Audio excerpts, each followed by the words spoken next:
gamers and people that enjoy going to the cinema of your basement to watch a Netflix film. My name is Brad, and this is Popcorn Dogs, your favorite podcast. Special thanks to Moonglow for the amazing intro. That song gets stuck in my head all the time. I forget how good it is sometimes. Yeah. My name is Tyler, and we're here to talk about a pretty good movie, in my opinion. I'd give it a gold star, and that's a pretty good movie sticker. We are drinking from Jackalope Brewing. This is the Lovebird. It's a wheat beer brewed with strawberries and raspberries. It's 4.4%. That's a lighter beer. And Jackalope Brewing is in Nashville, Tennessee. Well, cheers. Mm-hmm. Because this goes out to all of the people that watched this movie and said, I would fuck Jacob Elordi as the creature. Oh, and there's a lot of them. There's a lot because he's really not that grotesque, and he's still he's kind of thirsty. You can tell it's Jacob Elordi under there sometimes. Victor, I'm like, yeah, dude, I'm in. What's up? I'm from around here too. It's crazy. Yes, we're talking about Frankenstein. My maker told his tale, and I will tell you mine.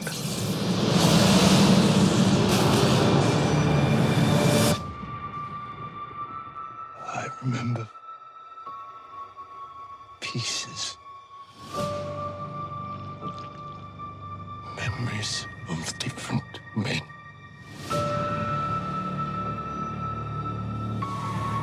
And I saw it. Your name.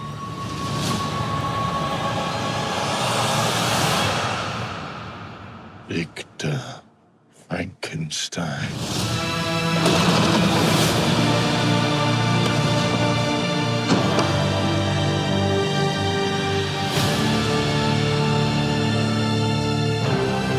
My creator.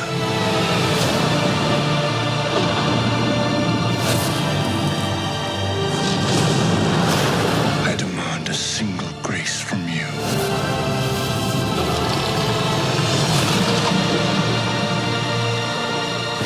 If you are not to award me love, then I will indulge in rage.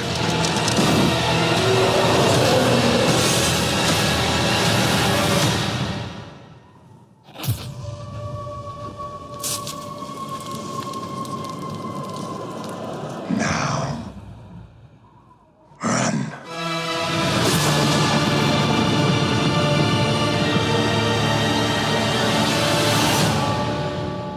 A movie that has a lot of feelings for me.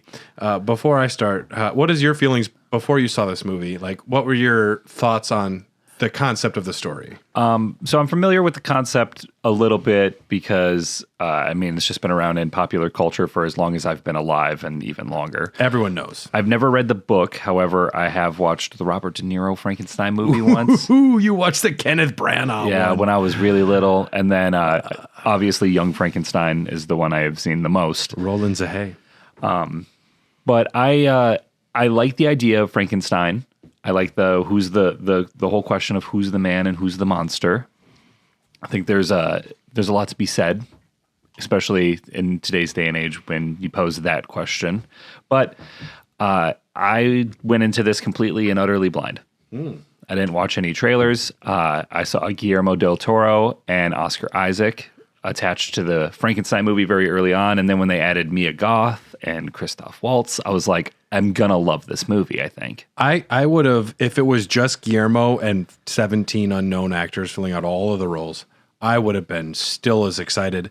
And then like little cherry on top is a nice little Oscar Isaac casting as Victor. He's one of my favorite actors working today. And recently he stood up against the fascism that Disney supports. And I was like, come on, man. I'm already like really into you. Yeah.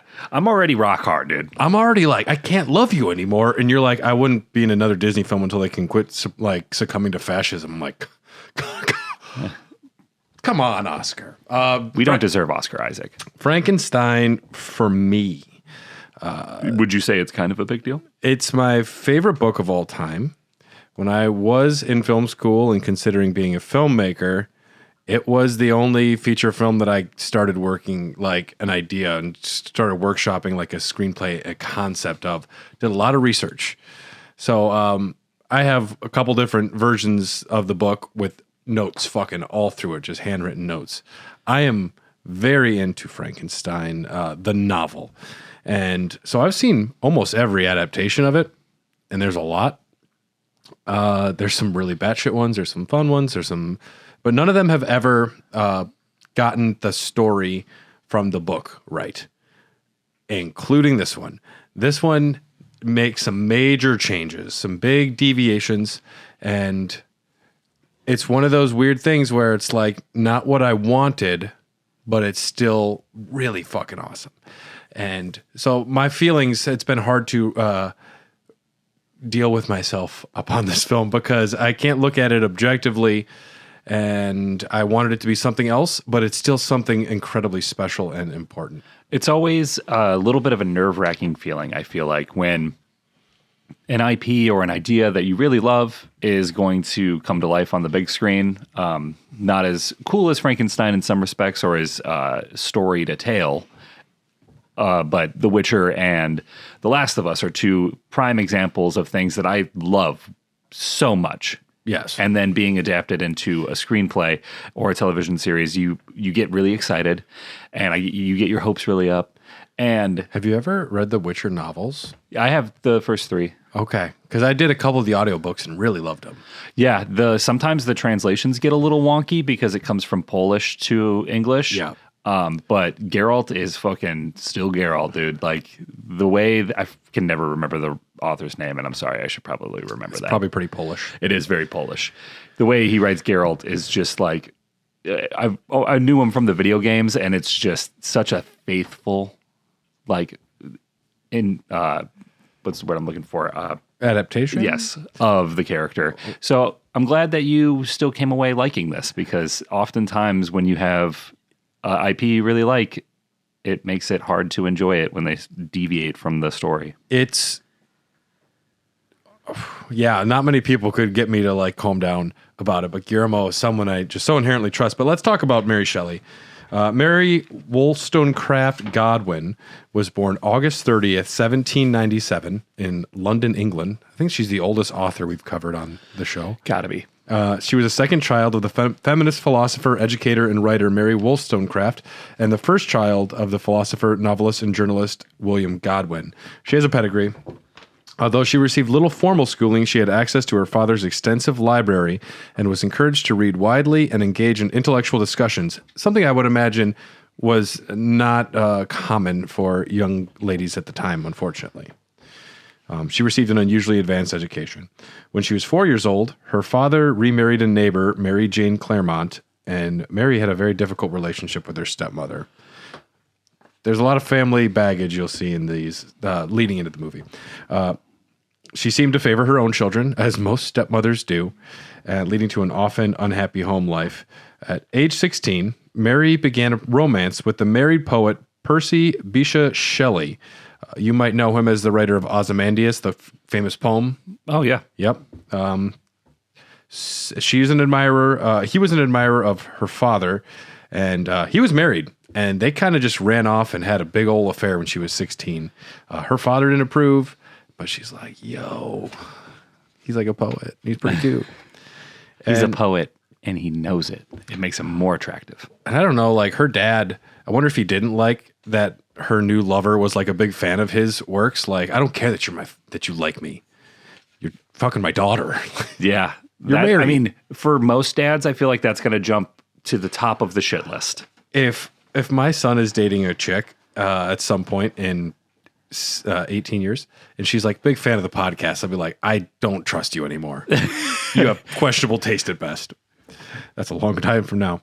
But yeah, they began a romance when she was 16. In July of 1814, they scandalously eloped to France, accompanied by Mary's stepsister Claire Claremont, causing a rift with her father. The years that followed were filled with tragedy. Mary's prematurely born first child died shortly after birth in 1815. She recalls having nightmares of the baby frozen, and they would like warm it by the fire and wake it up. Ooh, that's scary. And then she wakes up and the baby's not there still. I can't imagine the trauma there.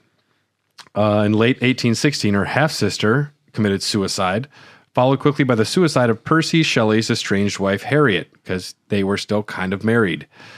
Okay, so that's bad. So there's a lot of death. Yeah, and pretty quickly too. They would even have like secret romantic trysts in like a cemetery. She was bringing some of that goth energy. You know what? She might have been the first goth. You know what? I'm going to go out on a limb and be like, I think she would have really liked My Chemical Romance. Specifically, 3 Cheers for Sweet Revenge. Yeah. The song Cemetery Drive. Oh, yeah. She would have loved that song.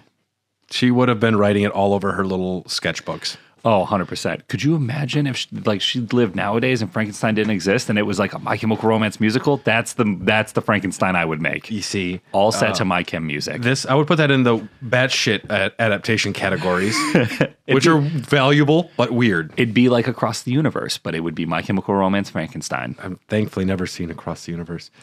In the summer of 1816, while staying with Lord Byron at the Villa Diodati near Lake Geneva, rainy weather led to a ghost story contest with a bunch of authors. It was here, at 18 years old, she conceived the idea for Frankenstein, or the modern Prometheus, published anonymously in 1818.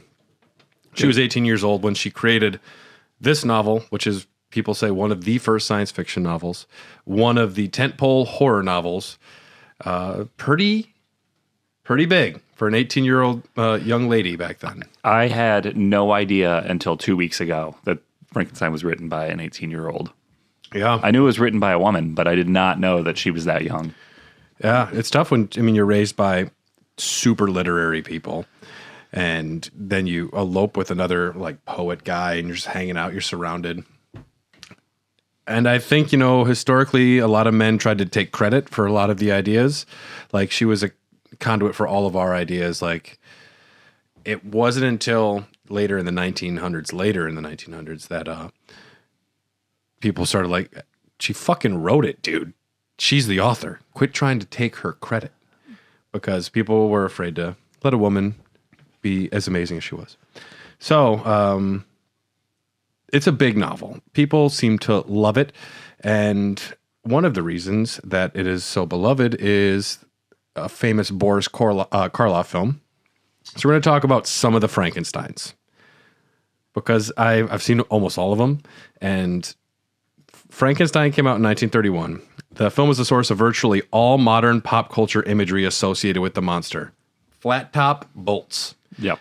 That's all from this film. That's not at all in the books. The book creature looks a lot more closely to Jacob Elordi's creature. And so this conceit was there. Electrical laboratory equipment, that's from the movie. Something that's important to note is that Guillermo Del Toro is not adapting the novel. He's adapting the novel. He's adapting the movies. He's adapting pop cultural ideas. He's kind of doing all of the ideas of Frankenstein together, because like the big electrical equipment and the lightning bolt, that's very much a conceit from the movies. Interesting. Yeah. Wait, so how does Victor bring Frankenstein to life in the book? Well, it's been a hot second since I read it, but I think they kind of leave it up to like alchemy, and they leave it a little ethereal, tenuous. They don't get too deep into it. Essentially, I like what the movie does here too, where they're like, the back is like the central point for certain chakras and stuff like that. I'm like, all right, that's enough of the nonsense mumbo jumbo to satisfy, I think, anyone. Yeah. Yeah. Of course, it's not going to really work. The Indiocratic system. Oh. Is that what it's called? No. I thought that's what he said. The idiocratic. Isn't that It might be, if it's a made-up system. There's the lymphatic. Maybe it is the lymphatic. I don't know. Yeah, we're not scientists here. We're movie lovers. Yes. Boris Karloff's portrayal as a largely mute, childlike figure made the creature sympathetic, an iconic horror figure, fundamentally shaping the public's perception of the story more so than the novel itself. More people know most people haven't seen that movie either. Most people know Frankenstein from Scooby-Doo, from Halloween lunchboxes, from various kid shows, pictures. A lot of people haven't seen the movie. A lot of people haven't read the book. It was Frankenstein, Swamp Thing, Dracula, the Wereman or the Werewolf or Wolfman. And Dracula just straight up rapes ladies and turns into rats. And they're like, this is great for the kids. They were like the tentpole creature features. I remember watching Swamp Thing, like the old black and white one. Yeah. With my papaw when I was pretty little. It was on TV, and he was cracking up about it. Yeah. He also bought me Army of Darkness on VHS, so my papaw is a real one. We're eating good right now. Yeah. On the Dark Universe that never happened there, but Nosferatu and Eggers is currently making the Wolfman they're filming right now. Who's going to do Swamp Thing? Probably James Gunn. There's going to be a Swamp Thing in the DC universe, I imagine. Yeah. Otherwise, I mean, I'll do it, I guess. I'll do it. Fine. It's my cross to bear. 1974's Young Frankenstein, also a very popular film. Gene Wilder. Yes. One of his most beloved films. Yeah, it's definitely, I mean, it would be up there with probably my favorite of his, I think. Plus, it's got Ray Romano's dad from Everybody Loves Raymond that I can never remember his name. And that's inappropriate. Ray Romano's dad. Yeah. Yep. When I was a kid, we used to have a huge boob tube in the kitchen, like gigantic boob tube in the kitchen, and we would eat dinner at the kitchen table, and the TV would just be on. It was the weirdest scenario. Yeah. And Everybody Loves Raymond would always be on about dinner time. So I watched so much Everybody Loves Raymond. I love that show. And then a couple years later, I rewatched Young Frankenstein, and when I realized it was Ray Romano's dad, You love him even more. I loved him even more, and I lost my mind a little bit. Yeah. And then when I realized he's in Taxi Driver, I'm like, this dude is the GOAT. Yeah. If you're having horrible, depressed, existential feelings in New York City, don't go to Ray Romano's dad. He's going to tell you to just go get laid or something. And that's not going to fix your problems. No, it's a Band-Aid fix for sure. Yeah. Drugs and sex, good distractions, not solutions. Yes. BetterHelp. This episode is brought to you by BetterHelp. About okay help. A loving and highly successful spoof of the series directed by Mel Brooks and starring Gene Wilder as Frederick Frankenstein. Frankenstein Unbound. This is one of the weird ones. I just want to call it some of the weird ones. 1990. This is based on a novel by Brian Aldiss, one of the co-writers of AI by Kubrick and Spielberg. John Hurt plays Dr. Joe Buchanan, a 21st century scientist who accidentally time travels to 1817, where he meets the real-life Victor Frankenstein, played by Raul Julia, and the monster, and Mary Shelley herself is in the movie as well, all time traveled back to. Yes, a 1990 time travel film starring John Hurt and Raul Julia. I'd watch it. It's fun.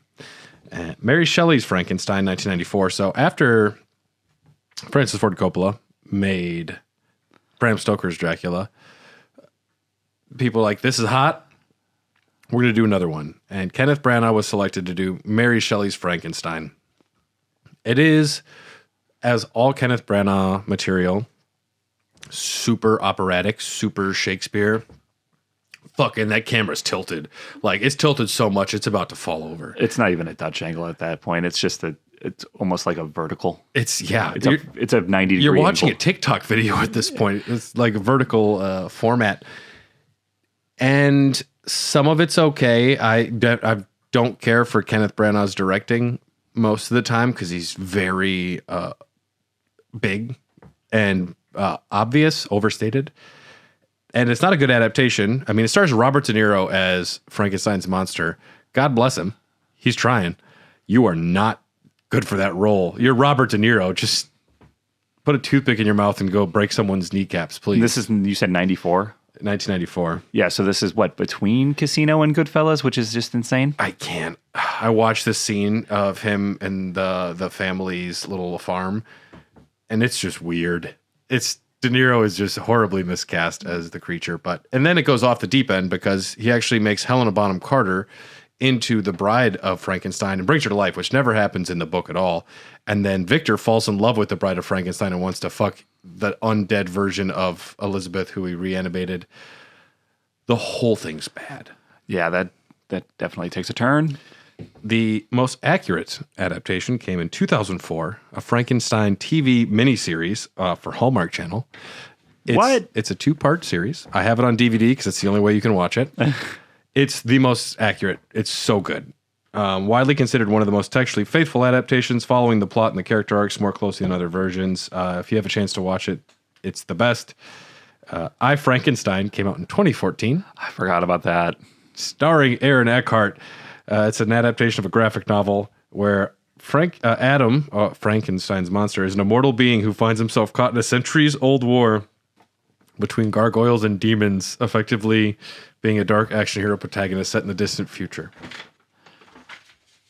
Fun. The idea of that sounds appealing. It was so bad Aaron Eckhart's career was like killed, which makes me... I've never seen it, and I'd really like to watch that one. Yeah, I remember seeing... I thought it looked a little CW when I watched the trailer. Yes. And I hate CW. Can't do it. It looks like vomit. Yeah. Don't do it. Guillermo Del Toro is a filmmaker. I think probably outside of Robert Eggers, off the top of my head, the best person to make this movie right now. And I wouldn't even say Eggers would be better. He'd be different. Yeah. Otherwise, Denis Villeneuve would have done a very good job, I feel like. Tarsem Singh.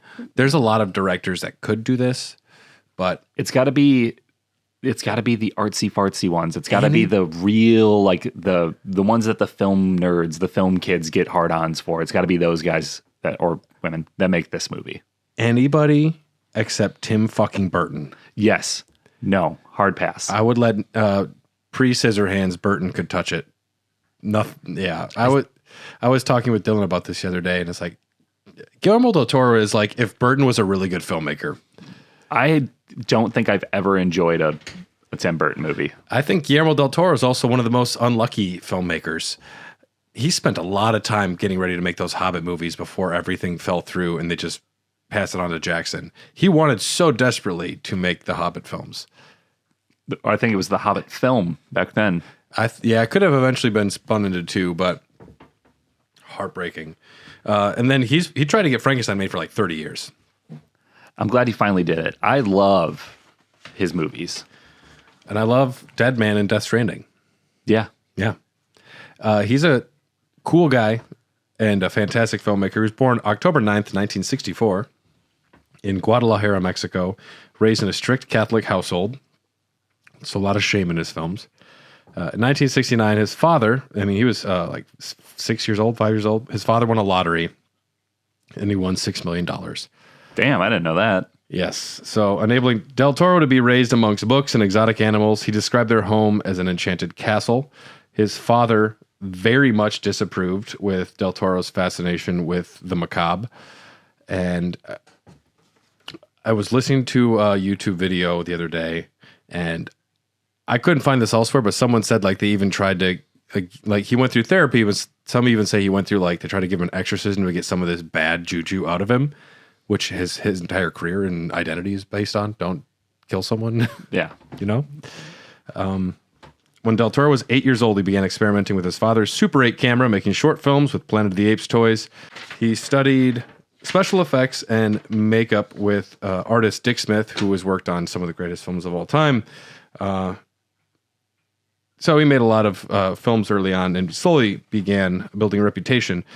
Del Toro's father, Federico Del Toro Torres, was kidnapped in Guadalajara around 1997. This is after Del Toro had made a few films. He had a name.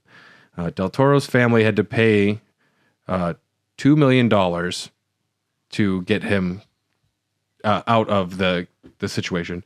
And fellow filmmaker James Cameron offered to help Del Toro by paying for a negotiator. So Cameron paid for a large chunk to save Del Toro's father. I didn't know that he came in and helped. I heard that his father got kidnapped and ransomed, but I didn't know Cameron helped foot the bill. That's pretty nice. And there was a lot of weird things about the kidnapping. It was like 70 some days, and Del Toro in some interviews on Frankenstein was saying, my father was kidnapped and we wouldn't talk about it. He never wanted to talk about it. And then one day I had to sit down and we had a real heart-to-heart. I think they kind of hashed out father-son shit too. And he's like, I could not have made this film before then. And I think that probably informed a lot of the themes that wound up in the film, those relationships. Some films that Del Toro has made, Kronos, Mimic, Blade 2, Hellboy 1 and 2, Pan's Labyrinth, Pacific Rim, Crimson Peak. I like that movie. Shape of Water, these are all great. Nightmare Alley, did you see that one? Not yet. You should. No. It's Bradley Cooper becoming a geek. Oh, I'd like that. You have no idea. Like a geek? It's dark. Ooh. And Pinocchio, and then this film as well. Del Toro regarding this movie. Since I was a kid, I was raised very Catholic. I never quite understood the saints. And then I saw Boris Karloff on the screen, and I understood what a saint or a messiah looked like. Hell yeah, dude. Dude is a little kid, and he's like, that's my fucking dude. It is cool how, like, there will be somebody you see on television, if you're creatively inclined, that just, like, immediately speaks to you and is just, like, everything that you didn't know you enjoyed or things that you know you enjoyed, this person embodies, and they're nailing it, and they're thriving and killing it. Bam Margera. Bam Margera was pretty influential on me. I'm going to go ahead and say Gerard Way was probably the big guns there. Him and Brandon Lee in The Crow. Those two guys, we wouldn't have Tyler Melly if you didn't have Brandon Lee's The Crow and Gerard Way. That's the only good thing that came out of The Crow then. Well, that and the soundtrack. The soundtrack folks. For those wondering, I hate Bam Margera's current life choices so much. But Viva La Bam was awesome. When I was in high school, I'm like, he just skateboards and he's so cool. Yeah, I do feel bad for Bam a little bit, but not as much as I probably should. He's had opportunities to get better. In 2007, Del Toro said that a project that he would kill to make would be a faithful Miltonian tragedy version of Shelley's novel, citing Frank Darabont's pretty much perfect script for Kenneth Branagh's 1994 film. In 2009, Del Toro stated that production of his Frankenstein was not likely to begin for at least 4 years. He was doing interviews about it back in 2009. The project was then shelved due to the Dark Universe plans of Universal. Do you remember the Dark Universe? Yeah, Russell Crowe and Tom Cruise. That's the whole thing. That's it. It was the remake of The Mummy, which I got more on The Mummy later. But I was so disappointed because I would have loved a Dark Universe, but not the way that they were going to do it. Allegedly, they're making a fourth Mummy film with Brendan Fraser returning and Rachel Weisz. We will talk about The Mummy. I actually like Tom Cruise's Mummy for one reason. I watched it in the cinema in Wellington that they had the premiere for Lord of the Rings at, which was very cool to go to that cinema. And it was The Mummy, but it was still cool. Tom Cruise's movies are always fun to watch. Yes. I can't remember the last time I was really disappointed by a Tom Cruise movie. Yeah. Just him outside of the movies often. Yeah, it's really a shame. He's apparently about to get an honorary Oscar. I read today. I heard that today as well. Yeah, so he was unlucky to lose The Hobbit, and then he was unlucky to lose his passion project of 30 years to the Dark Universe. And 2016, he says, Frankenstein to me is the pinnacle of everything. Pretty big. And part of me wants to do a version of it. Part of me has more than 25 years chickened out of making it. I dream it can make the greatest version ever, but then if you make it, you've made it. And he says, whether it's great or not, it's done. You can't dream about it anymore. Oh man, that's heavy. That's the tragedy of a filmmaker, he says. That's super heavy. Well, and I've heard Fincher say the same thing too. He's like, movies aren't finished, they're abandoned. Yeah, that is true.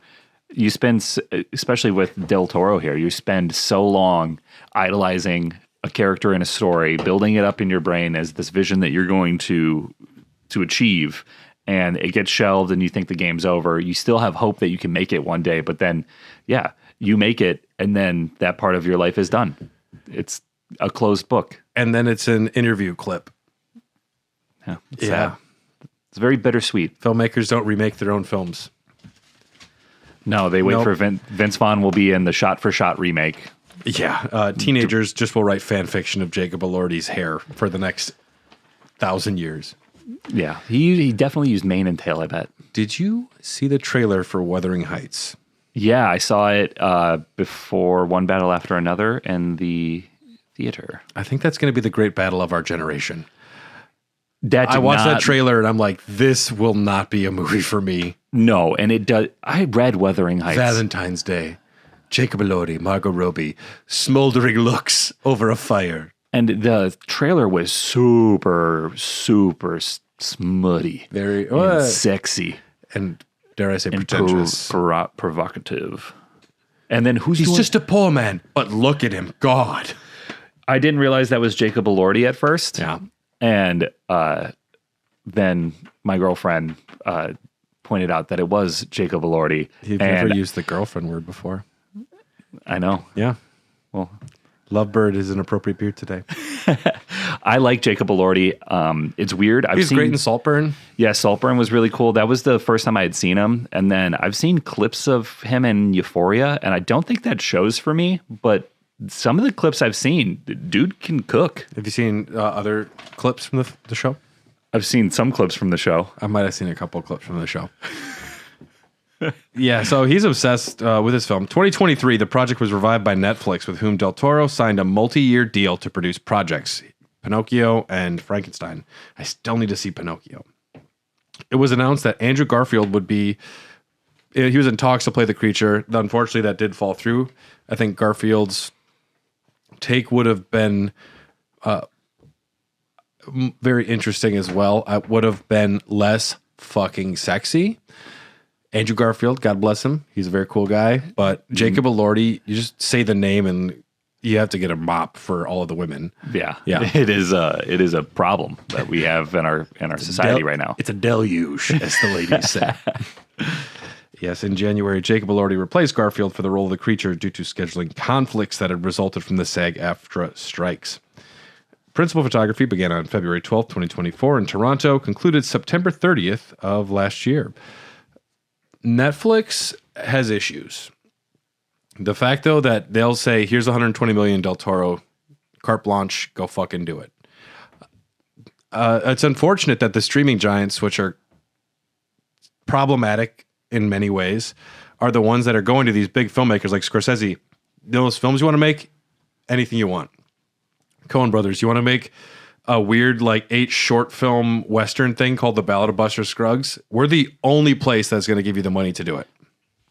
It is weird, but I think Netflix, I appreciate them throwing carte blanche at a lot of these filmmakers who I do genuinely adore, but they also are like on top of the world with how much money they're making currently. And I think in the streaming worlds, the streaming wars currently, they are definitely coming out ahead. I mean, they got Stranger Things. Just the marketing alone for that is going to be cuckoo bananas for them. they got WWE Raw off of like syndicated television. Now that is dedicated on Netflix, which is a huge deal. That's big. And now they just had that ESPN blackout on YouTube TV because ESPN is a sinking ship right now. Like they cannot, like we're watching the death of $1 billion company, and I'm just relishing in it because it's awesome. Yeah.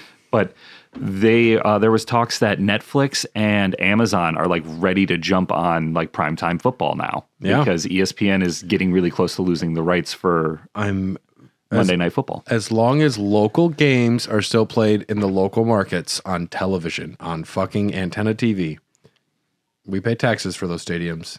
I want to watch the Packers at home. I don't want to get 5 streaming services to watch a football game. I agree. Which is what they're going for. But if they get that deal, we could see more money being thrown at more filmmakers because they are raking it in right now. That's a poison pill you got to take with the rest of the medicine. Yep. Principal photography began, like I said, in 2024. Del Toro aimed for a handmade movie of an epic scale.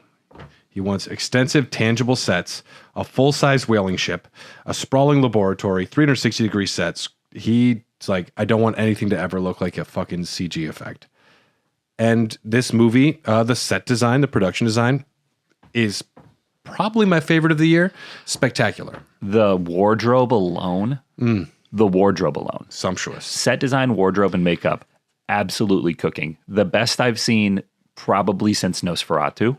The wedding scene that is only in 5 background shots. The costumes on everybody. Oh my God. It's insanity. The caskets. The caskets, the stone masks. Oh my God. The suits that Victor wears. I was watching this movie and I kept stopping to be like, I want that suit. He's wearing pinstripes. Del Toro, he was talking to the costume designer and Oscar Isaac, and he says, no, he's an artist. Give him something flashy. Think Prince. Think David Bowie. The red gloves. The red gloves, which is a little homage to his mother as well. Yeah. Yes, the red gloves. I need to get me some red leather gloves now. It's one of those things where Indiana Jones wears a fedora. I can't. You can't or you can? I can't. No. I could not. I think if you just started wearing only red gloves, like it might work, Todd. I'm not saying don't try it, but I'm just saying be open to the fact that it might not work as well. It's probably not going to work. I think you can't just do the gloves, though. You got to do something else cool with it. You got to have a nice... Like, if you try to do that like down fedora look and that like big flashy pinstripe suit, it just doesn't work in modern society. No, I would need like a sleek jacket and some boots to match it. But for Halloween, if you wore that, people be like, he looks fucking good. Yeah, one day a year I'm allowed to look good. You always look good. Production relied heavily on physical craft with creative collaborations between the costume designer, cinematographer, and creature designer Mike Hill. Jacob Elordi, the creature, spent up to 10 hours in the makeup chair to achieve the desired look. That's if he was in the full body makeup. Yeah, I saw a time lapse of him getting his makeup done. Bless him. And he's playing his Switch for the first chunk of it until... Like that? He's playing, or it could have been a Steam Deck. He was gaming. It was either a Switch or a Steam Deck. It was moving very quickly, and I couldn't tell what it was because you can only see it partially in shots, but he was definitely gaming while he was doing it. Then he's on his phone. 10 hours. And then he's chit-chatting. But then I did hear something really cool because he was so stoked to work with Del Toro. And it's a big move. Part of him was a little nervous with the time it took to do all the makeup. He didn't want to get on set and have to do a million takes and like really fuck it up, you know? And Del Toro was like, you are a magician. Like, you were our 1-2 take guy for a lot of the movie. Yeah. So he really praised Elordi because I think Elordi realized the gravity of the situation he was in, the money behind the film, the time it takes to get into the costume and become the monster. And then working with Del Toro, like, he brings his A game, and it shows every single time he's on the screen. Yes, yes. Elordi was the saint for this film. Production designer Tamara Deverell and her team built a full-size whaling ship, the Horizont, on a back lot in Toronto. The ship was mounted on a massive gimbal to make it rock realistically for scenes in the Arctic ice. Built of base structure of metal, plexiglass, styrofoam, and real snow. Victor's laboratory was a fully constructed 360-degree set with marble floors, a custom marble spiral staircase, a large circular window, a recurring motif in Del Toro's work, the circle, and a giant Medusa head. All real. Put a fucking railing in the center of that set, though. Yeah, dear God. It seems like a poorly conceived idea. OSHA would not be happy. No, they wouldn't at all. They just had a big mat down there. Just put something there. They'll be fine. No one's going to fall down it. It's not like it's going to be incredibly slippery and wet for the majority of lots of shots. It's a wet film. That's the Jacob Elordi effect. Del Toro was emphatic about avoiding AI and digital effects excessively, stating, "I want old-fashioned craftsmanship, people painting, building, hammering, plastering." This philosophy meant everything from the costumes to the sets, handmade and full scale. God bless him. That's the only way to make movies. And if you have listened to this Popcorn Dogs podcast for any length of time, you will know that we are big practical effect guys. Yes. We like it. We like real, tangible sets. They look better. Real makeup. Real practical effects. You can add a little bit of CG in there just to spice it up if you need to sometimes. It's support. It shouldn't be the show. It should not be the skeleton or the muscle. There's a new Coca-Cola commercial this year, a new Christmas Coca-Cola commercial. They always make a commercial. This one's AI. I hate that. It pisses me off so much every time I see it. The first review I read that I watched for Frankenstein after I had seen the movie was I don't remember the guy's name, some fucking idiot on Instagram Reels. And the first words out of his mouth were, "This movie looks like AI slop, like a computer puked all over it." I was like, did we watch the same movie, dude? The only thing that has an air of extra artistic sheen, if you want to call it, would be the colors of this film. I think that, I mean, it was shot digitally, and I think that they definitely did some color correction, which that's not a sin at all. Every filmmaker does some color correction, but they're like, the colors in this movie fucking pop, and every single shot is just visual poetry. Just those big wide angle views, those like the big scope of the sets. Everything is lavish and every single dollar is on screen. Yeah. Every step of the way. There's a great interview with Del Toro talking about the color grading of this film and how the colors change as the movie goes on, how it starts with like blues and whites and golds, and then you move into the luxurious lifestyle of Victor Frankenstein with the reds and the flash And the milk. Yeah, and the milk. I won't go into detail because it's a lot of colors, and truthfully, I don't remember exactly what order they happen in. But if you are curious, there is an interview he did. Definitely watch that because A lot of good YouTube videos on all of this. Yeah, he goes through and breaks down why the colors are in the different portions of the film and how it tells the story for the monster and Frankenstein's journey. And he was very meticulous about what colors appear in what sections of the film. Yeah. Fantastic. The crew for this film, directed by, screenplay by, co-produced by Del Toro, cinematography by Dan Lautzen, who also did Shape of Water, Nightmare Alley, John Wick's 2, 3, and 4, Crimson Peak, Silent Hill, and The League of Extraordinary Gentlemen. So he's only done one bad movie. Silent Hill. No, I love the first Silent Hill. The first Silent Hill, League right? of Extraordinary Gentlemen? Yeah, I don't really care for that movie. It's weird. Well, I think it's amazing in a very bad way. Yeah. Sean Connery turned down like Lord of the Rings or something to do that. Well, he thought this was going to be the next big franchise. This is going to be the next big franchise. It's going to be great. Indiana was the dog's name. Edited by Evan Schiff, who edited The Marvels, Nobody, Birds of Prey, John Wick's 2 and 3. Production designer Tamara Deverell, God bless her. Costume designer Kate Hawley. If these two women do not win Oscars for this movie, or all the awards, Do Oscars ever get awarded to streaming films? Very, very rarely. if they don't get the public recognition they deserve for the work that they put in, the masterpiece that they put in, this is one of the most beautiful fucking sets and costumes I have ever seen in my entire life. The reward is the film. Fuck awards. Fuck the Oscars. I just want them to get their flowers. They deserve Fuck it. the Golden Globes. Fuck all of them, yeah. The But only globes I care about are hanging on Jacob Elordi's chest. Come on, let's be honest here. Yeah.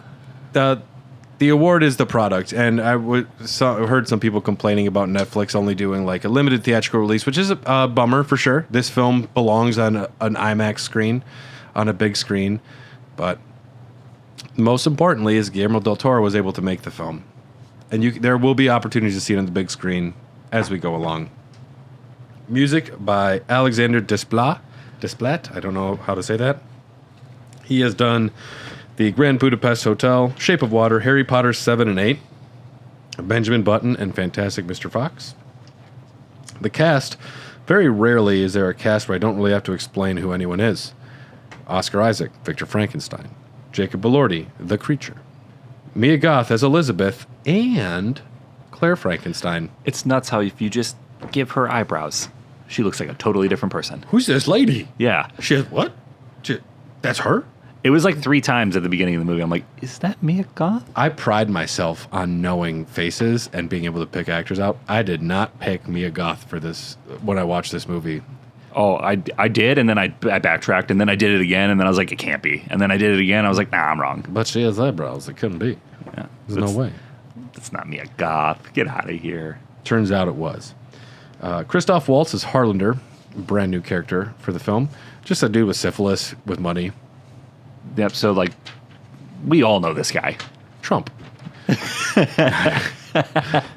Felix Kammerer is William Frankenstein. He's the little brother. He's the only one I didn't really know before. Is that the little brother from Shameless? I don't know. And yeah. I don't think it is. What is his name? Felix, which is a cool name. And we have Charles Dance as Leopold Frankenstein. Charles Dance, once again, getting typecast as Angry Dad. I'll take it. He's great. Love that man. Yeah, he is even an angry dad in like the Witcher game. He's an angry dad in The Witcher. Yeah, I didn't know that. man, he's like the angriest dad in The Witcher. Love Charles Dance. Well, maybe behind Geralt. But continue. And we have David Bradley as the blind man. You know him as Argus Filch from Harry Potter. I know him from Doctor Who. He played the first Doctor in some specials. David Bradley's great. He's a treasure, and I think he does a great turn as the blind man. Oh, so Felix is not the little brother from Shameless. He is the main character in the very good German film All Quiet on the Western Front. And it is quiet out there, isn't it? Until it's not. And my other beer I'll be drinking today is from Great Lakes Brewing, the Edmund Fitzgerald Porter, in honor of the recent anniversary of the Edmund Fitzgerald wreck. And also, ships that get wrecked in places that they maybe shouldn't have been. So, let's talk about the plot of the film. Let's go. 1857. Already. This is like 60 years later than the movie, or the books. What's going on here? It was a move, okay? We're not going to talk about it. I did not know if the ship on the ice was in the novel at all. It is. It's an important framing device.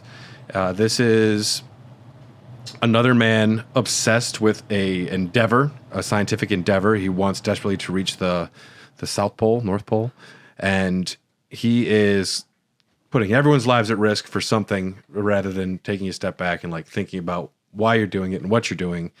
Blind obsession with a goal in mind. And Victor is going to teach him like, hey, shit can go wrong. Yeah. The Royal Danish Navy ship, the Horizont, is on an expedition to the North Pole, became entrapped in ice, and the crew rescues a badly injured Oscar Isaac, Baron Victor Frankenstein, and that's all good and dandy. And then there is a monster. Big screams. Big scary monster. This dude emerges on like the horizon.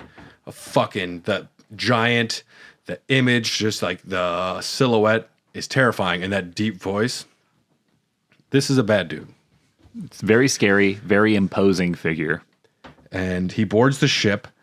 He's fucking killing people. He is decimating the crew. My first nitpick of the film, when you kill, I know they're already attacking you, but when you just like kill 7 dudes and then you're like, I'm misunderstood. Let me tell you about how I'm cute. You could have maybe tried a little bit without the killing first. He does a lot of straight up monster killing. If you're trying to prove to the world you're not a monster, I know he's just trying to scare Victor. I'll give you some conceits. But I was a little bit like, it makes the turn at the halfway point of the film not really work for me when all of a sudden he just like pouts his lips and turns down like, let me tell you what really happened. Issues. But the monster I think is very effective. The screams, the voice, just the presence I think is very good. So Victor is, they knock the creature off with some like dynamite under the ice. Yeah, they shoot him with a blunderbuss, which is cool. A really cool, like rotating revolver shotgun. I think blunderbusses were used to take down like elephants and huge creatures back in like the 19th century. Take everything you got, shove it in the barrel, and just launch it. And it knocks him over the edge of the boat, and he's not gonna die. They think they can kill him, and he's not gonna die. So then I think it's the captain takes the blunderbuss. There's one shot left, and he shoots the ice. Yes, and goes underneath. And then I was immediately watching Shape of Water again, because then you just have Frankenstein floating to the bottom of the and that's symbolic. Atlantic. That's symbolic of how wet the film's about to get. It's about to be very wet in this theater. Victor's childhood. We get to see some of the young childhood, and another deviation from the novel. His father is often gone. His father is very strict disciplinarian, beats the shit out of him. Learn your science.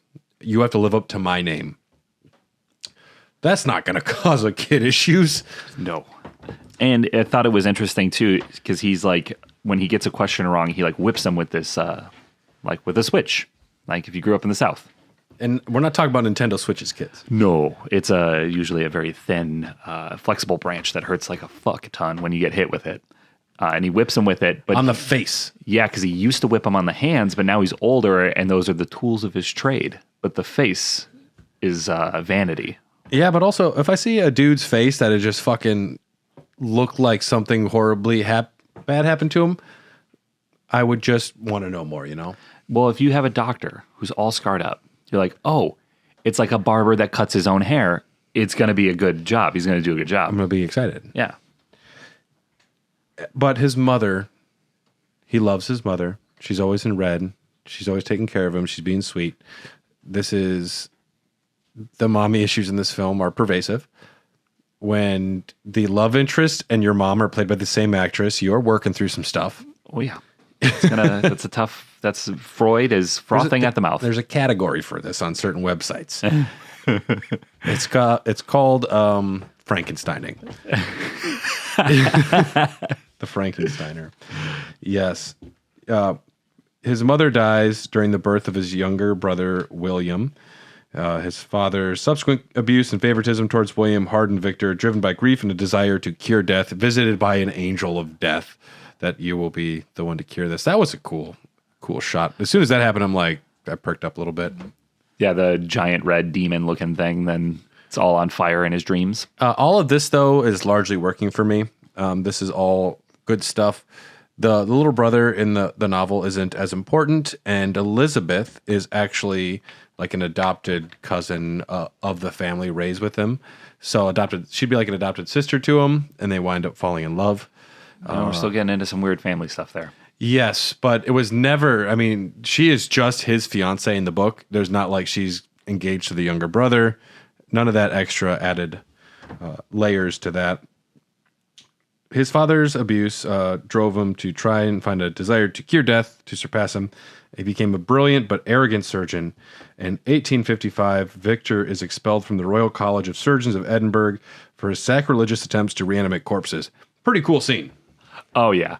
They got the big sheet covering the experiment that he's about to unveil. And you have the giant cathedral of, it would be like noblemen, doctors, and probably some lawyers and judges in there trying to deem what he's doing either, is it legal or holy? Is this the future of science? Is this an abomination? Is he a crackpot? All of them, yes. At the same time. Bill Hader did a really funny interview with Oscar Isaac where he's like, I saw that scene, man, and that fucking ball, you got to toss that ball up and down, all take. And remember your lines, and you're doing all that flawlessly. And I know if I was doing that, I'd be like, just don't drop this fucking ball. What did Isaac say? He just laughed and agreed. Yeah. But Oscar Isaac probably is just, a pro. So is Bill Hader. No hate in that conversation. Yes, in the novel, Victor has a happy childhood, loving parents. His downfall is a result of unchecked scientific ambition. His mother's death and drives him to try and cure death. But he has a happy childhood. Arms merchant Heinrich Harlander offered Victor funding in an isolated tower for his experiments. But why, I will not tell you till later, but I ask you for one favor. We know. We don't. We know what you're doing, man. It's okay. Yeah. It's eventually Jeff Bezos' master plan, I feel. Yeah. I think he just waited way too long. The brain's already in. He's suited up. You should have told him a week ago. He's also a surgeon too. Like maybe, he could have maybe helped you. Like how long did this take to find all these bodies and put it together? And then you have to refurbish an entire castle. Yeah. Oh, beautiful. It probably took some time. Yeah. Harlander says he'll fund everything. He knows of Victor because his niece is married to is engaged to his younger brother, William. Elizabeth, her intelligence and defiance charms Victor. It's your little brother's fiance, dude. Just be cool. Just drink your milk and just go home. But she likes bugs. You like bugs? You like bugs? You like the bugs? I'm sorry. I'm performing autopsies. It's a little messy in here. And she's like, I love it. Oh, it's beautiful. It's beautiful. Look at Is that a rib cage? Is his skin flayed? Do you have this in Jacob Elordi? Yeah, she's super into the mechanics of life, and she is entranced by his intelligence and his drive, and they flirt with the idea of an affair before she realizes, Victor, you're kind of just a petulant child dickhead. I do feel like at a certain point there's emotional cheating going on here. Oh, big time. Yeah, so I think there is an emotional affair. I also, at this point in the film, Harlander, I can tell that this dude is going to want to live forever. You can tell.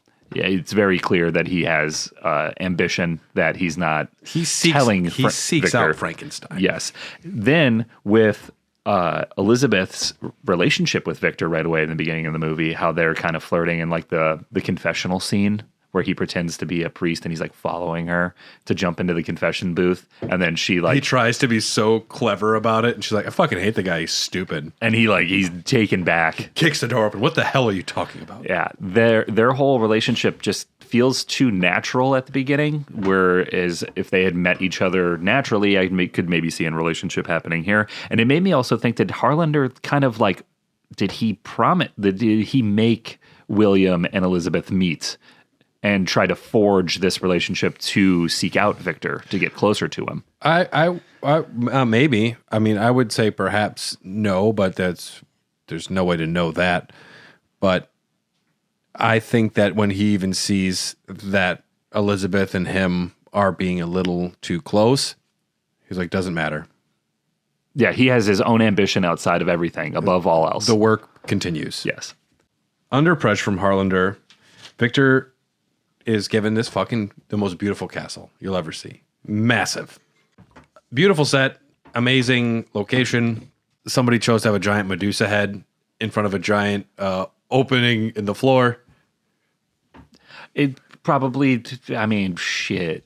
Medusa head, giant opening in the floor. It's even got chutes for bodies, he says, when they're like touring it the first time. So this was the work of probably some sort of like Vlad the Impaler type dude at some point in history where he was like, I'm rich and I like to kill people. Yeah.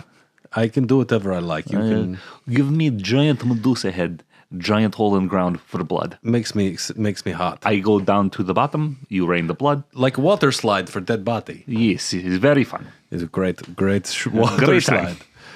You can use it if you like. So he goes through the process of collecting body parts. He has a plan. Elizabeth is actually one of the primary motivating factors. When she says she's no longer interested in being with him, this sparks something in his mind about the core chakras of the back and lining up here. And It's either the lymphatic or the endocritic system. I believe that is what it's called. endocritic is a fake thing. I believe but the that- lymphatic is a real thing. I will Google it, but I believe it is the system in your body that is in charge for like The nerves. the electricity of like synapses and the energy running through your body. The body parts, you need cadavers, you need a lot of dead bodies, and there is a Crimean War happening. That brief scene, just showing like the effects of war, the piles of bodies, like a giant fake dead horse, all of that, also phenomenal. Every frame has so much money on it. Oh yeah. And that's why, like, you could take any frame of this movie and put it on a poster and it would work. And so at this point, he's being funded by Harlan, and the first thing he does is he gets his brother to take over managing the refurbishing of the castle. The refurbishing. The refurbishing. Yeah. The refurbishication. We'll take it. To oversee that so that he can go do his little affair dance with Elizabeth. And that's the first thing he does. But before he even does that is he buys himself a really nice suit.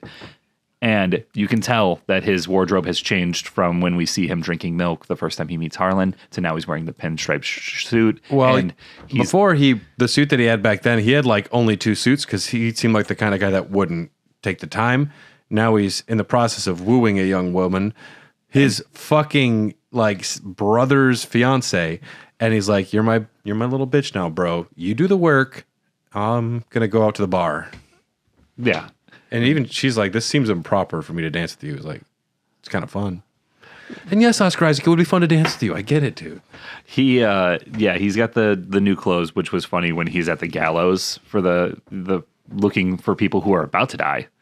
And like one dude has bad breath. He's like, "You're lucky. You would have been dead in a week." But Oscar Isaac loves the fact that he gets this new suit for the juxtaposition of him being all flashy and stuff and then just constantly being around corpses. Yes. Yeah. And he gets the corpses from this war zone. I love the scene of him putting the body parts together and like pulling on little like nerves and joints and muscles, like making the fingers move. All of that is like the viscera and wetness, the sloppiness of it. It all really works for me. Yeah, he would have loved Bionicles. I've never touched one. Bionicles were the shit when I was a kid. They were like Legos, but you made little creatures. To me, they seem cheap. They were very cheap. because Legos don't look like that. No, but they were fun. I had like 9 of them. Legos should stay in their lane. Yeah, They already have they own a whole interstate. They don't need to go into another lane. Yes. As the night is coming, he has, and I like that he uses silver to conduct electricity because it's better than copper, but it's more expensive. Electricians, we learned that silver is the best conductor, and that's a lot of money in this fucking castle. But the night's coming; it's going to happen. The body's ready. We're getting a storm, and then all of a sudden, Harlander's like, he catches Harlander like needing his cane and like not wearing like some of his wig. He's like, I'm straight up dying. Do it now, please, please. And they get in a scuffle. He's about to throw the conductor down the the tube. last piece of the conductor. He's about to throw it down the tube, and he's like, I want you to put me in the monster. And he's like, it's too late. That's not how it works. It doesn't. You're contaminated. The syphilis is everywhere. The syphilis is in your brain. Yeah. It can't work. You will destroy the creature. It's simply impossible. And this he slips right down the tube. Yeah, which we said you should have put a railing there. That's all you need. That's all you need. But then the way that Harlan falls is so visceral. Yeah. Like he just splats on the ground after a free fall. And when Victor comes down to like lift him up to see if he's okay, the back of his head is just gone. And I laughed so hard. I did not expect. Oh, he did. I did not expect it to be as gory as it was.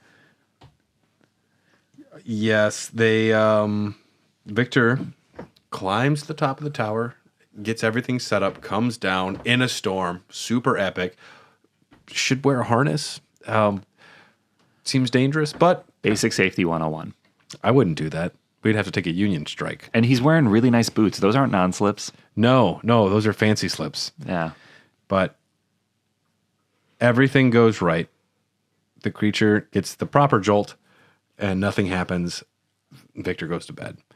In the morning, Jacob Elordi's by his bedside, so he thinks he's dreaming. But it's actually Jacob Elordi by his bedside. Now, in the book, this is how Victor finds Frankenstein or the monster for the first time. Correct? I don't remember their first meeting. The creature is more eloquent initially instead of Victor. But the creature's alive and he's excited. But it's like everyone wants to have sex. A lot of people don't want to be a parent. Yes. Yeah, and that's he a was common so thing. enamored with the idea of creation that there's a lot. It's not easy to be a father. Not a lot of foresight here. What are you going to do when the baby comes? And then He doesn't have a crib. He doesn't have a carrier. He doesn't. How No many stroller? You need the doctor special bottles. I forget what they're called. He apparently has diapers, though. Instagram says I need a lot of things, You need all of it. and he hasn't even thought this through. Now there's a giant naked man standing next to his bed, needing to be taken care of. And one thing about babies is they're not born able to speak. They're not born with faculties to understand the world. And the creature is slow to learn, and this really pisses Victor off. I do really like I was born 3 days ago, man. Give me a little slack. What do you want me to do? I like the immediate interaction because it's pure bliss on Victor's part that his experiment went right. He's really relishing in the moment here. The scene where he throws open the shades and he's like, feel the sun, and they both are kind of standing there after the creature kind of backs away from the light. Yeah. Is really sweet, and you can see this like jubilant like happiness. He's almost like giddy, like a child, like leading him around. And when he says Victor the first time, he's over the moon, and it very quickly goes downhill from there. The unreasonable expectations the father put on the son is not possible. There's no way that this creature that is made of many body parts and a different brain is able to. Victor expects the creature to sing and dance and talk with him and speak about life, and it's a newborn, and he chains him up in the fucking basement while he works. And this is bad. I very quickly started to hate Victor Yeah, I loved Victor up to this point. Every time he was on screen, I got excited. And now I'm really starting to hate him because I hated the way he treated the creature. It is like almost like somebody who mistreats their dog in front of you. And it's like, you can't treat him like that. It doesn't know any better. Yeah. Have a little bit of fucking compassion. You saw me very angry at my cat when you walked here because he was eating the other cat's food. Martin just needs food. He's like, I'm a fat dude. I'm just going to eat all the food you put down here. What do you want me to say? I catch him eating butter and cheese off the counter. He does what he does. You can't get mad at him. I will say Jacob Elordi's performance. A lot of people are like super high on it. I'm pretty high. It's great. He does bring a lot of emotional vulnerability. He tells a lot with a little, like his looks and the way he responds to Victor's, beatings or probings, and the ability to convey the like sadness and confusion to blind rage to all of this. It's very good. It's very efficient. The creature design itself mostly works for me. There's a couple shots where he's like bent over and I'm like, you are way too Gollum-y right now. Yeah, he does get a little like Slav squat going on a lot. Early on, he has more of a Gollumness to him. Didn't really take me out. Mostly the creature design I think is pretty good. I enjoyed it. It was not at all what I thought it was going to be. I thought it was going to be more grotesque. But yeah. Victor is a very skilled surgeon, and he does put this creature together pretty masterfully. Not a lot of like gaping wounds. Everything is very tight knit and closed. You can see the mismatched shapes of people running through the creature. I was not. It grew on me as the film went on. Let's just say that. Victor is still hiding a body in the basement. and a creature in the basement. So Elizabeth and William are like, she's like, we're fucking going. He's like, oh, let's not go. And she's like, bitch, we going. I haven't heard from my uncle in forever. And they go there and Victor's clearly got something going on, something weird. And she discovers the creature in the basement. And they discover Uncle Harlander. And she's naturally mortified because she sees this creature and she treats it with respect. What are you? Who are you? I'm friendly. And he's like, Victor, woman. And then gives her a leaf. Because it's all he can do. Mm-hmm. That's all he's got. This is his currency right now. So she's enamored. Naturally. Jacob Elordi is, despite wearing all the prosthetics, she's still like, dang, he's tall. He could get it. He's tall. That's all I need. 6'5". Yeah, Does he work in finance? Doesn't need it. 6'5". Oh, that's a song? Yeah, it's like some blonde hair, blue. I'm looking for a guy, 6'5", blue finance.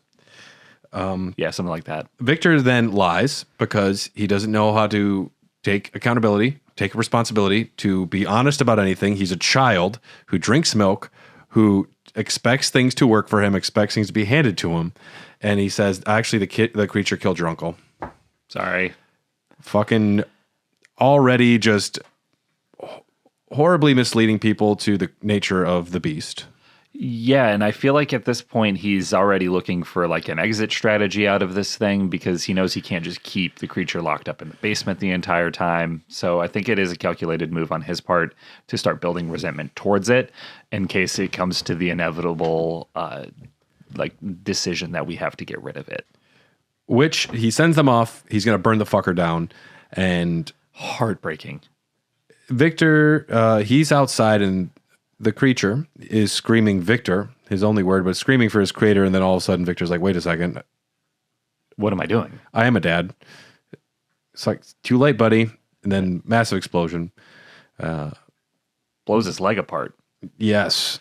Loses the leg. Yeah, Victor loses his leg. I was heartbroken in this entire scene because you can see the creature slowly understanding what is happening when he's dropping the fuel cans down the giant chute and they're splashing in front of the creature. You can see he's realizing that what's about to happen.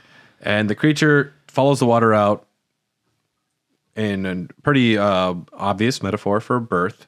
He's dropped into water and bloop, out into the sea. He wakes up, and this is when we go back to the ship. He's like, he comes into the cabin, and then you have the captain with Victor. This doesn't happen in the books.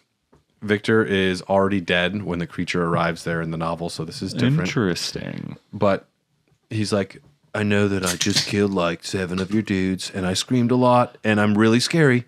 But let me tell you a story. I'm going to go ahead. I'm going to be like, you know what? That was my bad. He came at me, and I did throw him a football field away. I could have went easier. I did throw him pretty far. I did clothesline that guy straight to hell. I broke his back. I snapped his neck with my hand. That was crazy. I didn't even know I could do that. I probably shouldn't have, but I want you to know I'm not a monster, despite me killing 7 of your crew and just screaming monster sounds. It was all a means to an end. You want to hear poetry? This turn is easily, I think, the most challenging part of the movie. Ooh, I was so intrigued.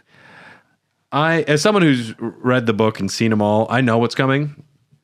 And it's the most exciting part of the story, but I think it's a very hard sell to the story. Not the fact that we're following the creature, but all right, we're with the creature.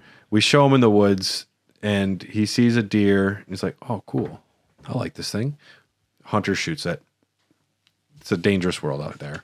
So the creature has now ran into a farm hovel. He's running away, and he hides in here, running from the hunters. The hunters actually live in the hovel, but he found a little spot to stay. Also, do they never go into this room, the crank room with all the mice that he's living in? He lives there long enough. You remember when I grew my hair out? Remember how long it was? It was like Jacob Elordi level of hair. You had a lot of hair. That was 3 years from buzz cut, which is where we start with Elordi, to how long I had. It was a 3-year no cut, I didn't even cut my split ends. He's in there a long time. How did they not find him? That's the one problem I have with this film. He's not light on his feet, especially when he starts. This dude had barely walked before. Yeah. And all of a sudden you are sneaking and gathering food and sneaking food. In the novel, I'm pretty sure it was like the blind man's like, I knew something was going on. I still think in this, the blind man knew that the spirit of the forest was around. I do like the idea that the creature becomes the spirit of the forest and just starts like helping out the family. I used my hand and made a fence. And he's just like fucking sledgehammering giant posts into the ground. I have some issues with some of this stuff. The creature does not need to have regenerative powers. It does not need superhuman strength. This is a conceit for this film. The original creature from the book, it's reanimated body parts. There's no reason he can push a fucking ship out of the ice. I always chalked it up to the electrical like feed that he got gave him like power. Go ahead. If that's like what we want to believe, you can. But to me, I'm like, that's a no for me, dog. When he's putting a fence in the ground, like using his hand, the fence post, all of that, I was like, this is some silly shit. But okay. We're there. The performance is he's doing it, very lack-witted and simple. And then he's like, when he meets the blind man, and then he just does this one line, I read books. And I'm like, he went from learning the ABCs from a blind man to like reading big novels and like concept ideas. I guess it could have been multiple years. I thought I was under the assumption it was a long time. Even if it was a long time, it's my credulity band is stretched, and it's like the timeline doesn't work for me. This sequence I do like in the book a lot. I think it's just hard to make in the film. It just doesn't seem believable. But then I'm squinting my eyes. I'm like, all right, he had a working brain before that knew how to read before. Maybe that's how it moved quicker. Yeah, I think he has a fully developed brain in his body. It just needs to be rewired is how I envisioned it. So things will come faster. And I also think it's the nurture that he gets from the old man. If the old man taught him these things from like an actual part of like companionment or like companionship, then love makes things a little easier for him to understand. But I love the spirit of the forest. I love him helping the family, doing things to help them survive the winter. They're struggling. All of that's great. And it's just some of the alacrity with which he learns some of these abilities, the skills to read and hide. It's just, to me, a very hard sell visually in a film, which works in a novel just fine. To me, the creature's speed run from simple creature to I know all complex thoughts and things, I didn't love it as much as the rest of the film. I could see where you're coming from now. I didn't really realize how much time was going to be passing at this point, and the fact that it is a creature, I chalked it up to fully developed brain that just needed to be rewired. Just a jump start. Yeah, he's going to be learning at an accelerated rate. I didn't think he was going to be like an infant growing into this body. And he does mention, like, I have the memories of 10 men inside of me. Which really suck. I don't want other dudes' dick memories. Me either. That sounds weird. Could you imagine laying in bed at night and all of a sudden you're jerking off someone else's dick? No, and you're just like, you remember that thing I did in second grade and Nikki laughed at me and I was such a fucking loser? And then you're like, that's not even my memory. Instead, you have 20 dudes' memories of second grade. And you're just like, fuck. Oh, no. That's a nightmare right there. That's a horror film. Yeah. And I like David Bradley's performance through this. I don't know. It was just this scene. I laughed when I should have been moved. When he went from out of nowhere to, like, I didn't know what was happening, to I read books. That line, I couldn't help but start chuckling. See, this scene had the totally opposite effect on me because it really endeared me to the creature, and I was in it. Like, I loved the creature. I wanted nothing but the best for him. And it really just, like, I guess I just had that much caring. I was able to overlook stuff. I think what it is I've thought about that sequence as a potential thing I would do, and my problems with visually that working for 10 years. It's always been like the back of my mind, this sequence. And I'm like, it's such a tough sell, like a weird stop to the film. And yeah, I think I just brought a lot of baggage to it because it is a simple story of I was my own person. I learned to read. I learned love. Good things. Yeah. Yeah. All things that Victor should have been there and helping him with. But he learns to read and speak. The creature then says, I need to go back to where I came from. And he finds Victor's notes with the address there. The letter that was conveniently not burned in the giant explosion fire. As things happen, right? Yeah, sometimes you just get lucky. Victor. And so he returns to the farm to find his friend being viciously attacked by wolves. And there's some good ruminations. He says, like, the wolves and the deer, like, it's not out of hate or rage. It's out of, like, they like eating for necessity. The violence is the world forces the violence on us. It's not something that is always chosen. It's something that is part of living. I get it. That's cool. I'm back. But that's a pretty brutal scene with the wolves. Yeah. Really, when he basically scalps the one wolf, like, it like jumps on his back and he like grabs it by a tuft of fur and just like rips all this fur off of its face. Makes it look like a Resident Evil zombie dog. Love it. And then he just tosses it across the room. This is done in so many movies and shows, though, where you save someone, you're in a bad situation, and then they walk in and you're covered in blood, standing next to their dying something or other. Yeah, and then they're not happy with you. He is driven away by the returning hunters, realizing his immortality meant eternal solitude. He can't die. He regenerates. He is hated by everyone. There's no place for him in the world. He decides he must confront Victor on the night of William and Elizabeth's wedding, demanding a companion. Victor refuses out of disgust. In the novel, this goes on a lot longer. The novel is quite different because the creature is a very bad murderer. He is not a good dude. He kills a child. He kills Victor's fiance. On purpose, he does these things. When Victor refuses to make a companion for him, he's like, fine then. Say goodbye to the baby. You're getting what's coming.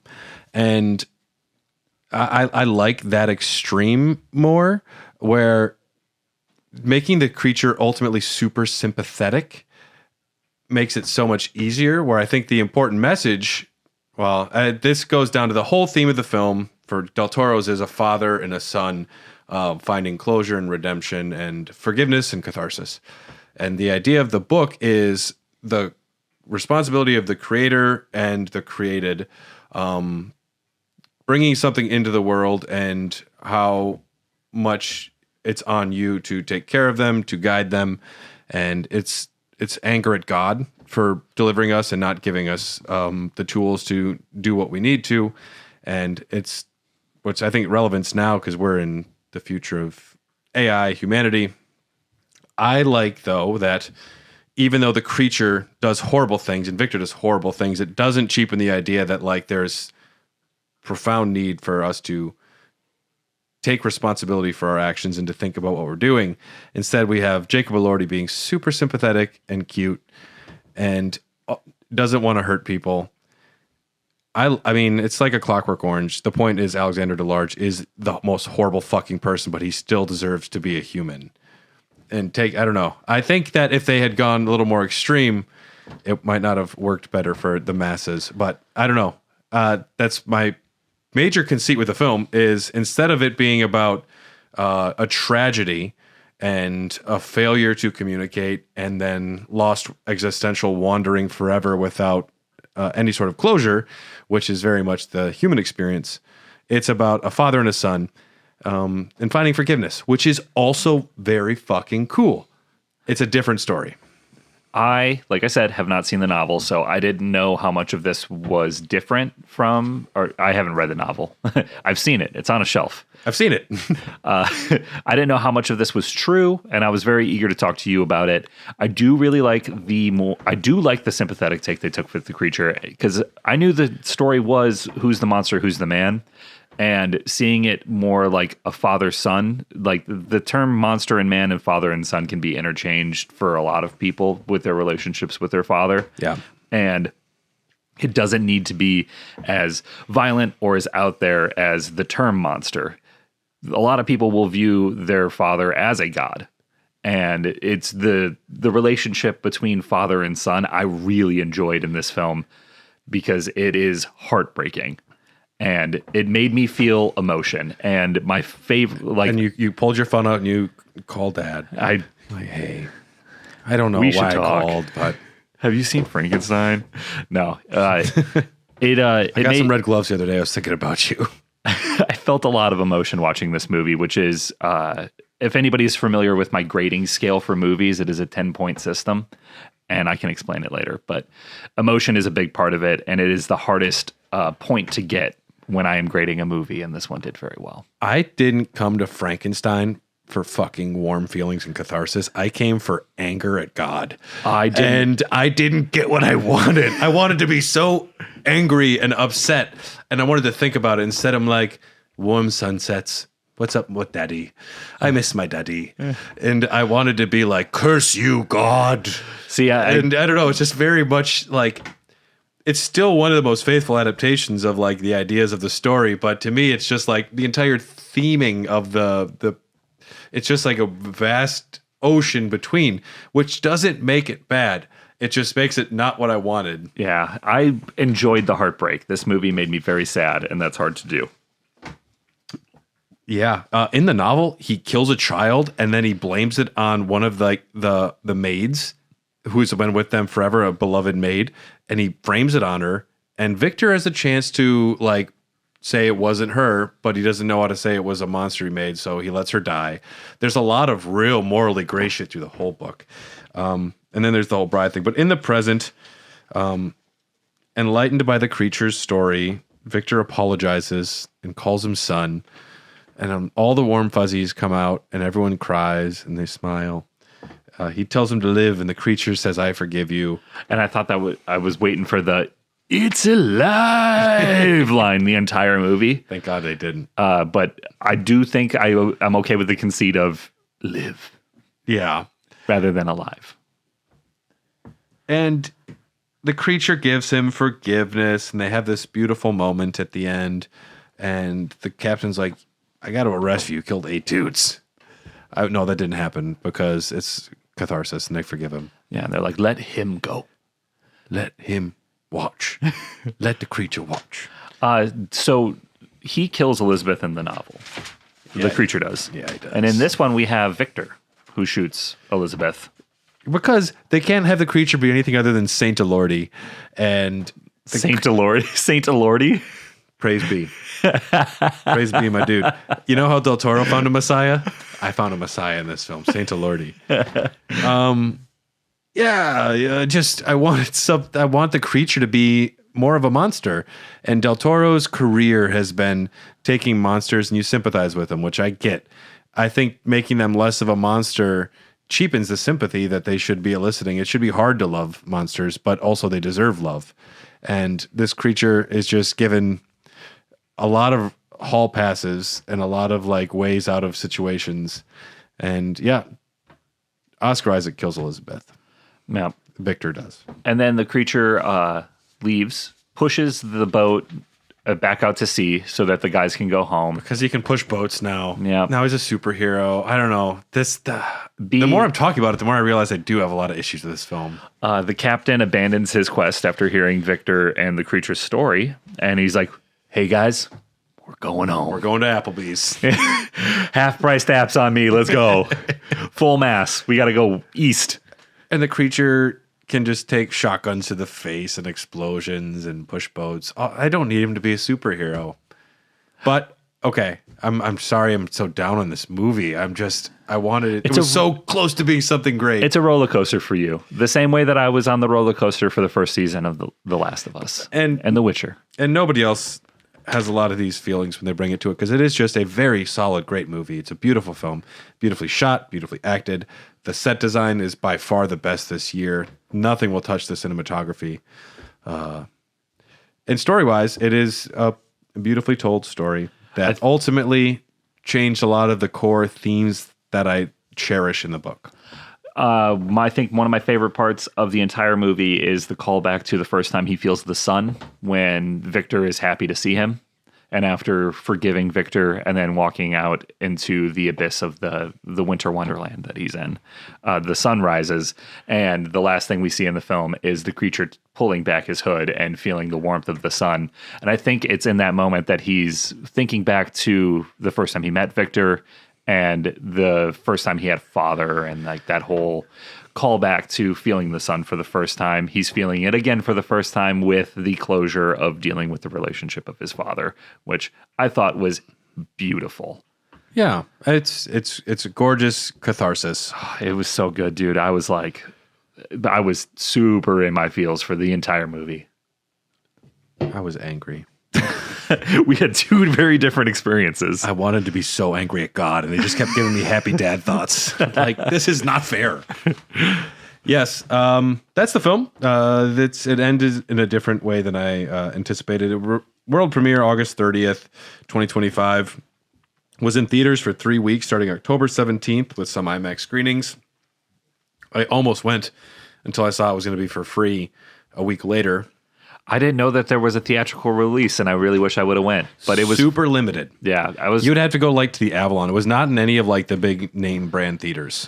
Yeah, that's the one thing I really don't like with streaming movies. They get these really weird release windows. Because a 3-week theatrical release is required bare minimum for Academy Award nominations. So they was out there for 3 weeks, and they weren't in any major motion picture theater houses because those generally don't like Netflix. So it's all political streaming stuff with the release. It only made $422,000 box office, but that doesn't matter. That's not the point. Netflix wanted this for streaming, and they wanted Del Toro to make a film that he wanted. And this is a film that I'm going to grow to love more and more over the years. I'm going to cycle through my feelings, and eventually I'm going to have happy dad thoughts someday, because I'll be a dad soon, and I'm going to be like, Brad, can you say Bradley? And he'll say other words, and I'll hit him. I'll say, no, say Bradley. Victor. No, Bradley. And I know, like, it is a triumph of cinema. This is masterclass. This is going to be Del Toro's one of his most beloved works of all time, rightfully so.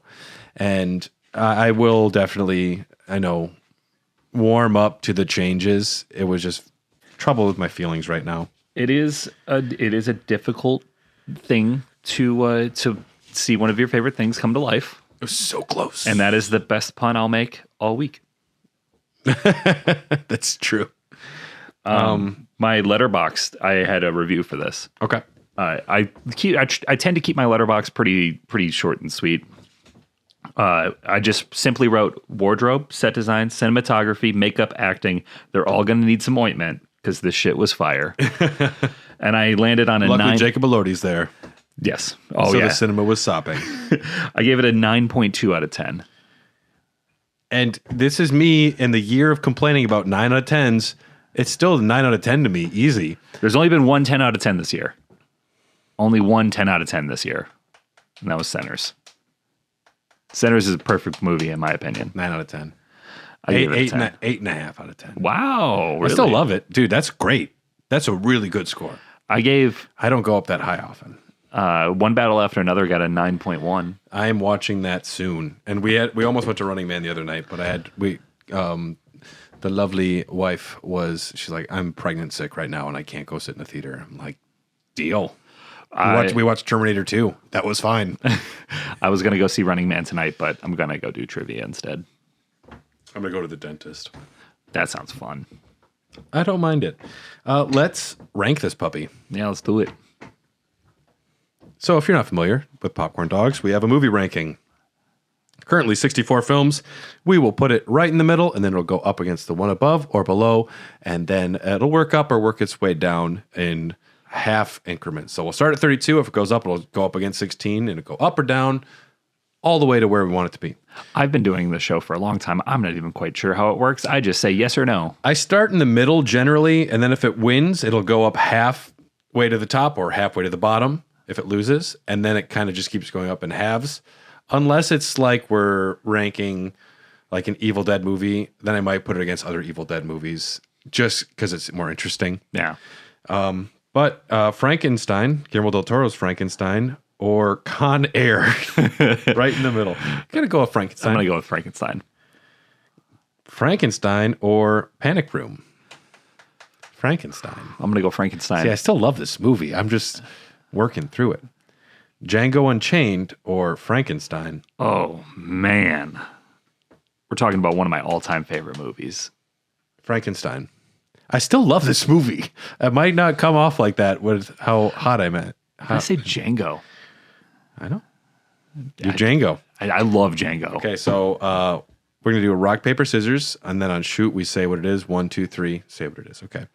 1, 2, 3, paper. Oh, I was going to go rock, paper. I always fuck this up. God damn it, Tyler. 1, 2, 3, paper. Rock. So 1. So, No Country for Old Men or Frankenstein. No Country. Yeah, I'm going to go No Country. No Country for Old Men or Eyes Wide Shut. Frankenstein or Eyes Wide Shut? Yeah, sorry. Frankenstein or Eyes Wide Shut. Eyes Wide Shut for me. Frankenstein. Okay. 1, 2, 3, Scissors. 1, 2, 3, rock. Okay. Raiders of the Lost Ark or Frankenstein? Frankenstein. Raiders of the Lost Ark. I like Frankenstein. Raiders of the Lost Ark. Who are you? It's Raiders of the Lost Ark. I know, but it's Frankenstein. 1, 2, 3, paper. 1, 2, 3, scissors. Okay. So that puts Frankenstein at number 8. That's a solid addition. I still love it. I still love it very much. It's a beautiful, beautiful film. And so our next Popcorn Dogs, this was my vanity pick, and then the previous one was a vote that we did for Scorsese films. So that means, Tyler, you're up for 2. You get to choose a vote, and then you also get a vanity pick. Would you like to announce either of those right now? Can I do the vanity pick before the vote? You can do whatever you want. Well, the vanity pick I'm 100% set on. I know what we're doing. I can't wait. We're doing Brendan Fraser's The Mummy. Fuck yeah. Oh, I'm so excited. Yes. I recently watched a Knocks in the Moon? A Knocks in the Moon? Dude. Himotep? Rachel Weisz as sexy librarian. It awoken something in me when I was a child. And Brendan Fraser's hair in that film. I don't know what he Impeccable. did. Yes. Benny, it makes me laugh so much. Like Con Air. If Con Air was the movie I watched the most as a child, The Mummy is the movie I watched the second most as a child. It is one of my all-time favorites. Big fan. It is This, Unfortunately, launched The Rock's acting career. yeah, that's the second one. If out of the 3 that they made with Frasier, they do all decline in quality. 2 is a close. It's close. It's not as good as the first one. The first one is just absolute. It is genuinely a good movie. I know Con Air is one of my favorite movies. It's not a good movie. The Mummy is genuinely a good movie in my opinion. I think it's aged so well. Yes, and it is so much fun to watch all the time. It is really, really one of my favorites. Plus, I did learn a lot about Brendan Fraser and about his absence from Hollywood and a lot of stuff that went on there, and it made me really, fucking pull for the guy. Yeah. So I just recently rewatched The Mummy, and I want to talk about it. For my poll, I am struggling between like 2 or 3 categories, so I will get back at you with that. Okay. And special thanks to our Patreon executive producers. If you want to get access to these episodes every other week, as well as access to the vote and the vote episodes, check out patreon.com/hairthedogcast. Otherwise, these are once a month on the main feed. Special thanks to Phil Wright, Brian Ward, Ryan Christianek, Kipper, Jordan Hoff, Kelly Gutowski, Phil Just Red Bear Phil. Thanks, Tyler. Justin Melly, Just Sonic, Spetsnaz, Ija, and Tony the Pepperoni. Thank you so much for your support. And we will be back to discuss The Mummy next time here on Popcorn Dogs. Yeah, everybody go hug your dad. I'm having warm daddy thoughts. And Yes. curse you, God! Have a nice glass of 2% and hug your dad.